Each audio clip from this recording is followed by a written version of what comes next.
आज हामी प्रोबेबिलिटी गर्ने क्रममा छौं है। प्रोबेबिलिटी को एक्सरसाइज 18.2 को हेर त सबैजना। एक नम्बर क्वेशन साथै सजिलो छ, तिमीहरु गर्न सकिहाल्छौ। एक नम्बरमा भनेको छ, एक को ए हेर सबैजना। भनेको छ if A and B are two independent events then find the probability of A intersection B. क्वेशनले भनेको छ A and B are two independent events रे के ए र बी कस्ता इभेन्ट हुन् त? इन्डिपेन्डेन्ट हुन्। पछि probability of A intersection B भनेको के होला? यी त हामीले पढेका छौं नि, compound probability theorem. Compound probability theorem अनुसार ए र बी यदि इन्डिपेन्डेन्ट इभेन्ट हो भने probability of A intersection B कति हुन्छ भन्नुस् त? पीए इन्टु पीबी हुन्छ।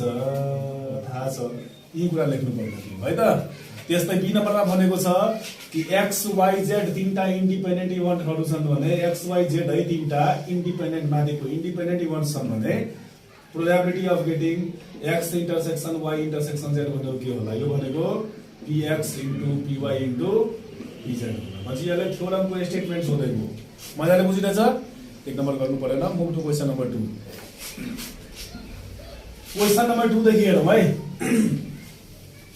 क्वेशन नम्बर 2 मा भनेको छ 2 को नम्बर हेर त। अ क्वाइन इज टस्ड कति टाइम्स भनेको छ हेर त? 2 टाइम्स। एउटा क्वाइनले कति चोटी फालेको? 2 चोटी। यहाँ हेर ध्यान दिऊ न। एउटा क्वाइनलाई suppose this is the coin. क्वाइनमा के हुन्छ भन्नुस् त? हेड र टेल हुन्छ। कति चोटी फाल्ने हो? 2 चोटी। अर्को पनि क्वाइनको हेड र टेल 2 चोटी फाल्छु भने हेर न आउटकम के हुन सक्छ? हेड र हेड आउन सक्छ, टेल र टेल आउन सक्छ, हेड र टेल आउन सक्छ, टेल र यसले के भन्न खोजेको हो भने दुईटा क्वाइनलाई सँगै फालेको होइन, एउटै क्वाइनलाई के भयो?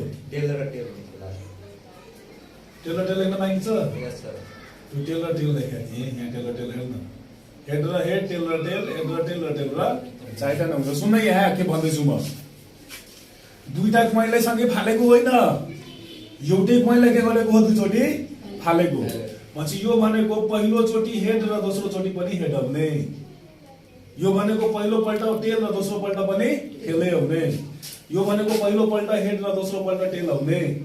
यो भनेको पहिलो पल्ट टेल र दोस्रो पल्ट हेड आउने। यी चारटा भन्दा पाँचौं पोसिबिलिटी हुँदैन। कुरा बुझिरहेछस् नि? मजाले बुझिरहेछ नि? एकचोटी क्वाइन फाल्छस् भने कि हेड आउँछ कि टेल आउँछ।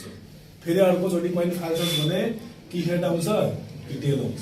पछि हेर त, पहिलोमा हेड दोस्रोमा हेड हुन सक्छ, पहिलोमा हेड दोस्रोमा टेल हुन सक्छ, पहिलोमा टेल दोस्रोमा हेड हुन सक्छ, पहिलोमा टेल दोस्रोमा टेल हुन सक्छ। ती चारटा पोसिबिलिटिज नै हुन्छ। कुरा बुझिरहेछस् नि? र त हेड र हेड, हेड टेल, हेड र हेड, हेड टेल मिल्यो। टेल र हेड, टेल टेल, टेल र हेड कहाँ गयो? टेल र हेड, टेल र टेल मिल्यो कि मिलेन? चारटा पोसिबिलिटिज नै हुन्छ। स्याम्पल स्पेस भनेको कति हुने भयो? 4टा हुने भयो। एउटा, दुईटा, तीनटा, चारटा। मजाले बुझेको छौ?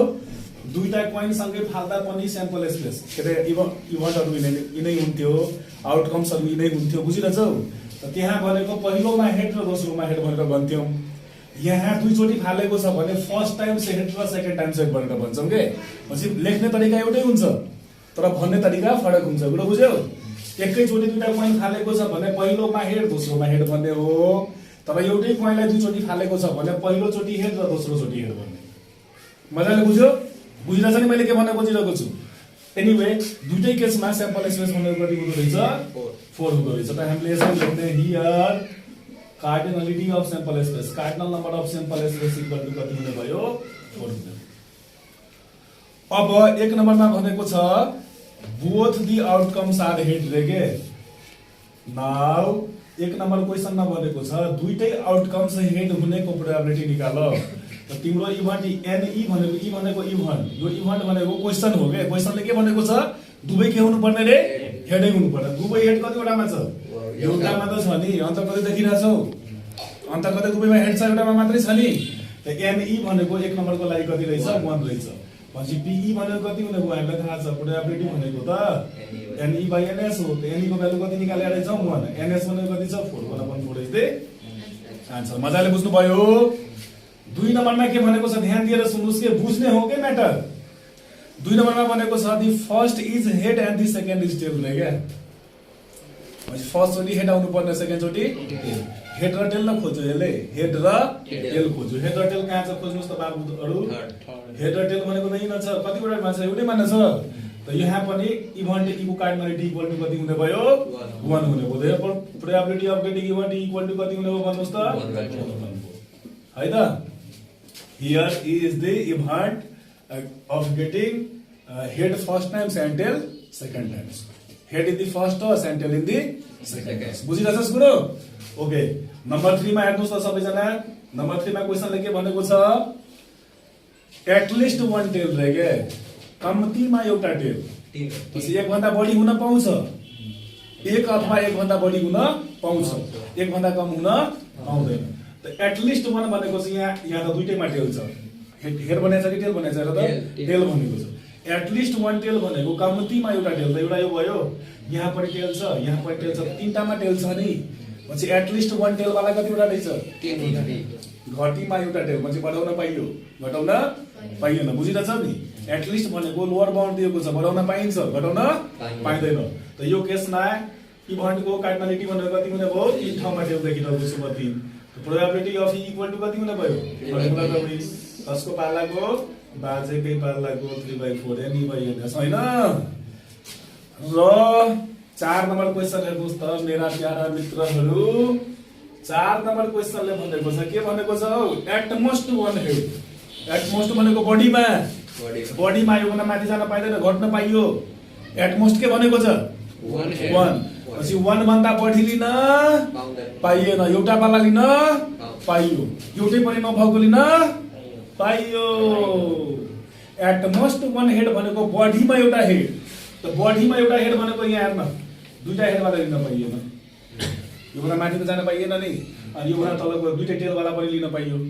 यो पनि लिन पाइयो यो पनि लिन एट मोस्ट भनेपछि 1 0 सम्म त झर्न पाइयो नि 0 हेड झर्न त पाइयो माथि जान एटलिस्ट वालामा माथि जान पाइन्छ तल झर्न पाइदैन त यहाँ तल त झर्न पाइन्छ नि त वन हेड वाला त दुईटा छदैछ तल 0 हेड वाला तल त झर्न पाइयो 0 हेड वाला पनि एउटा छ नि त दुईटा टेल वाला त कति हुने भयो यहाँ पनि 3 नै हुने भयो यहाँ पनि cardinality of our equality equal to 3 नै हुने भयो therefore probability of getting that equal to कति हुने भयो that 3 upon ns is 4 that's the answer मज्जाले बुझ्नु भएको छ सबैजना सार्नुस् फटाफट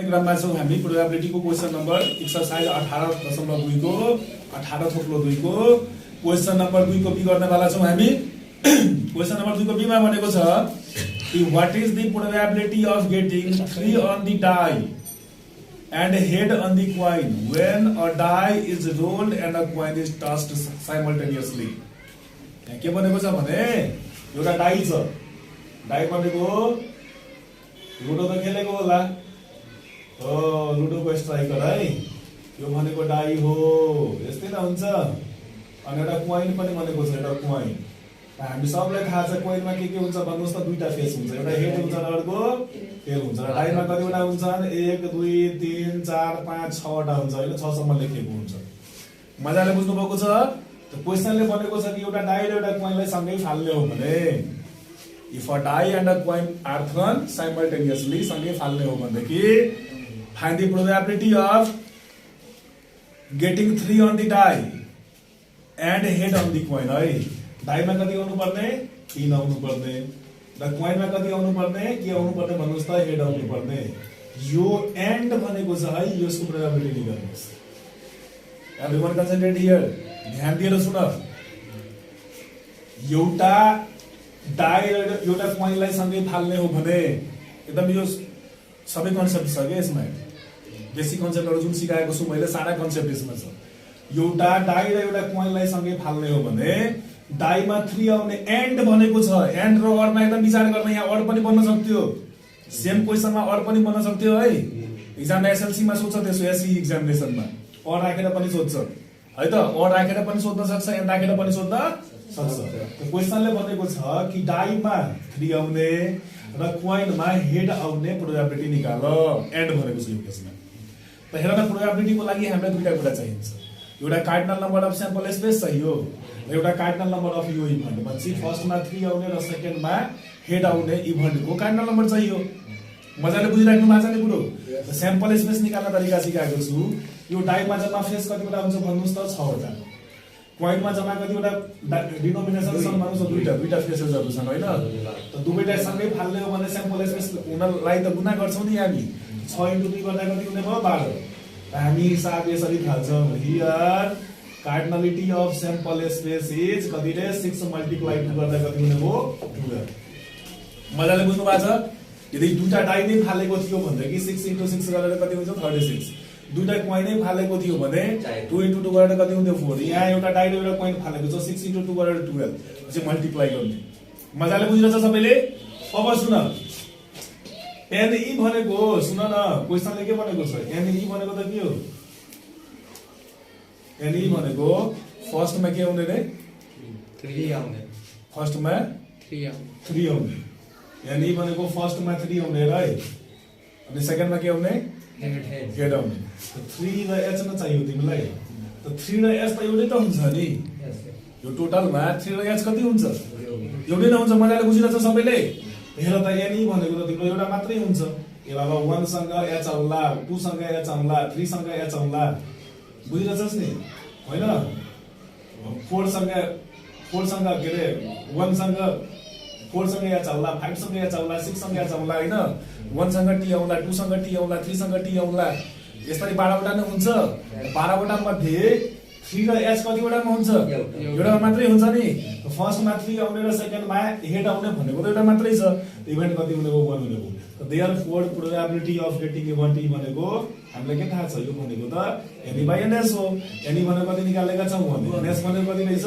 1/2 मजाले बुझ्नु भयो अब सुन्नुस् है यही कुरालाई म अर्को तरिकाले पनि गर्दैछु यो जेनरल केसमा त यो हामी यसरी पढेका छौं हैन यही क्वेशनलाई इन्डिपेन्डेन्टको कन्सेप्ट लगाएर पनि गर्न सकिन्छ कुरा बुझिरहेछस् इन्डिपेन्डेन्टको कन्सेप्ट कसरी युज गर्न पाइन्छ भने ए बाबा यो डाइ र यो क्वाइन भनेको इन्डिपेन्डेन्ट कुरा हो डाइमा 1 आउनु 2 आउनु 3 आउनु लाई क्वाइनमा हेड आउनु टेल आउनुले बिगाड्छ इफेक्ट पार्छ प्रभाव पार्छ त एउटामा हुने अकरेन्सलाई अर्कोमा हुने अकरेन्सले प्रभाव पारेको छ यदि पारेको छैन भने तिनीहरु कस्ता खालका इभेन्टहरु हुन् इन्डिपेन्डेन्ट हुन् त इन्डिपेन्डेन्ट इभेन्टमा यो 3 र h आउने म्हणजे probability of getting 3 and h यो न हो अघि भर्खर मैले भनेको छु मल्टिप्लिकेसन थ्योरम पढाएको छु कम्पाउन्ड प्रोबेबिलिटी पढाएको छु कि इन्डिपेन्डेन्ट इभेन्टहरु छन् भने यसलाई इन्डिभिजुअल प्रोबेबिलिटीको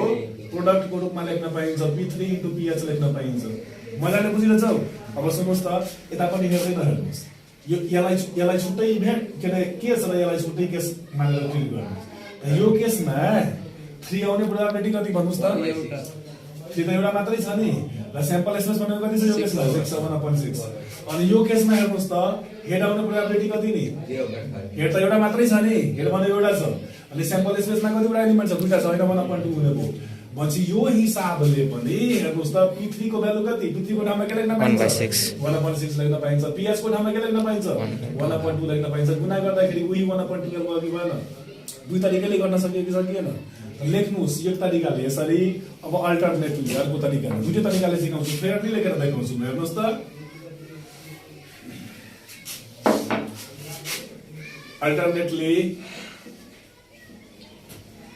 अल्टरनेटली हेर्नुस् त फर डाइ को लागि स्याम्पल स्पेस इक्वल टु कति रहेछ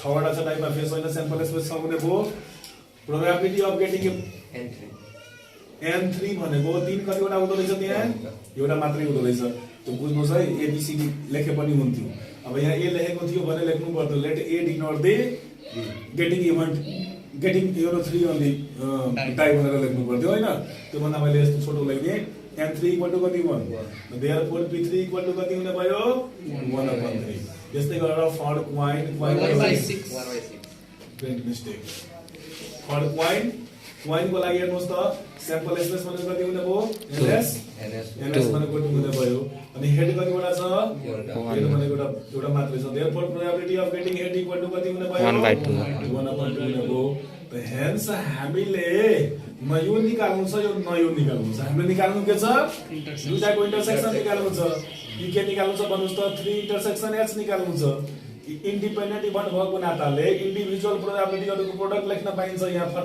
डेफिनेसन अनुसार हैन दिस इज p3 को भ्यालु निकालिया छ 1/6 र ps को भ्यालु निकालिया छ 1/2 दिस इज कति हुने भयो 1/2 दुईटै तरिकाले गर्दा जुन तरिकाले गर्दा पनि हुन्छ है त तर जान्नको लागि दुईटै प्रोसेस सिक्नुस् ओके ल सार्नुस् नम्बर सी मा भनेको छ if a card is drawn at random from a pack of 52 cards and at the same time a marble is drawn at random from a bag containing 2 red marbles and 3 blue marbles and the probability of getting a blue marble and a king यस्तो छ के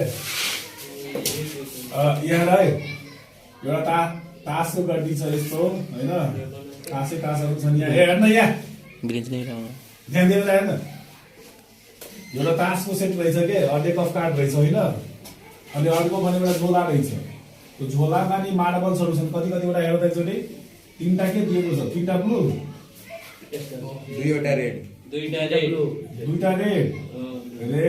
दुईटा अनि blue कतिवटा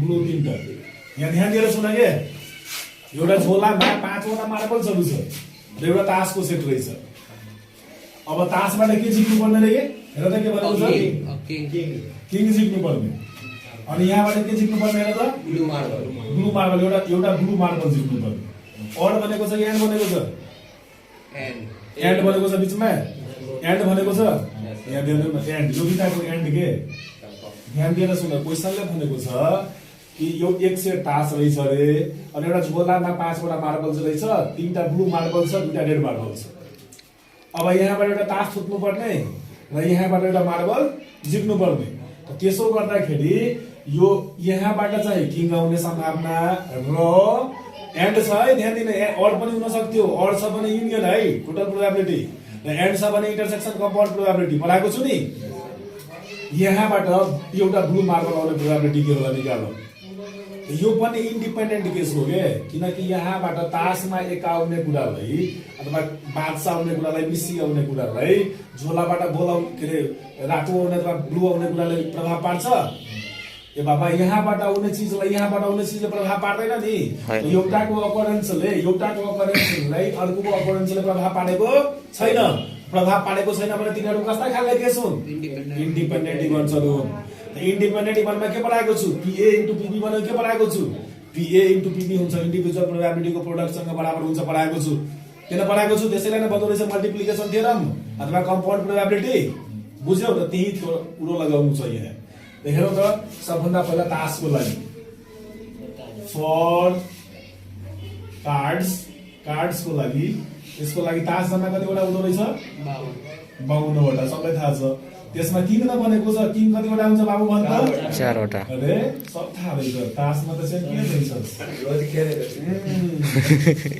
अब हेर है therefore probability of getting king equal to कति हुने भयो भन त बाबु probability of getting king by 22 equal to कति भयो यार 1/13 मजाले बुझ्यो सबैले बुझेको छ नि सेम काम गरौ त सेकेन्ड केसको लागि सेकेन्ड केस भनेको 4 मार्बल्स को लागि जम्मा मार्बल कतिवटा बच्छ भन न स्याम्पल स्पेस भनेको 5 वटा अनि रातो मार्बल कतिवटा छ भन त ब्लू रातो कतिवटा छ ब्लू ए हामीलाई ब्लू चाहिएको छ ब्लू मार्बल कतिवटा छ भन न तीनटा छ भन्छ एउटा ब्लू मार्बल आउने प्रोबेबिलिटी कति हुने भयो 3/5 किन भयो यहाँबाट एउटा के रे किङ आउने प्रोबेबिलिटी निकाल्यौं यहाँबाट एउटा ब्लू मार्बल आउने प्रोबेबिलिटी निकाल्यौं तर हामीलाई त न यो चाहिएको छ न यो चाहिएको छ बरु हामीलाई के चाहिएको छ के इन्टरसेक्सन के चाहिएको छ दुईटा इन्डिपेन्डेन्ट इभेन्ट भएकोले यसलाई फर्मुलाबाट लेख्न पाइन्छ PK * PB कुन थ्योरम मल्टिप्लिकेसन थ्योरम अथवा कम्पाउन्ड प्रोबेबिलिटी है त PK को भ्यालु कति निकाल्नु भएको छ भन्नुस् 1/13 अनि PB को भ्यालु कति निकाल्नु भएको छ 3/5 this is 1 3 3/13 That's the answer.